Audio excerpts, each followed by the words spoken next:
গেছিলাম বাজারে গিয়া 1 কেজি জাম কিনছি 40 টাকা দেয়া।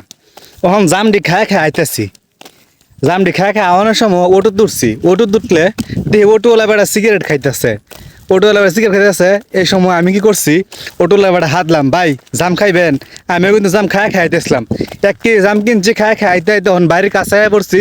এখন মনে হয় জাম আছে মাত্র 200 গ্রাম, 800 গ্রামই খাইলছি। কত এখন কথা হেডা না, কথা হইলো আমি অটোওয়ালা বেটারে হাতলাম যে ভাই জাম খাইবেন নাকি? অটোওয়ালা বেটা না ভাই জাম খাইতাম না। ওগুলো 10 টাকা একটা সিগারেট কিনা ধরাইছি, বন্ধু জাম খাই তাহলে সিগারেটের স্বাদটা পাইতাম না, সিগারেট খাওয়া স্বাদটা পাইতাম না। ও মায়া মায়া গো, আমি ভাবলাম সিগারেটেরও স্বাদ আছে। হাই রে, আমি যদি জানতাম সিগারেটও স্বাদ লাগে তাহলে মার ফেটা থাকতে সিগারেট খাওয়া শিখ খেলতাম। ও নানহেরা কইন, যারা যারা সিগারেট খান কিংবা খাইন না তারা একটু কমেন্টে কয়ে দেবেন আদৌ কি সিগারেট স্বাদ লাগে। আর 10 টাকা সিগারেট কিনছে আমাদের জাম খা, তাহলে সিগারেট আর 60টা পাইতো না।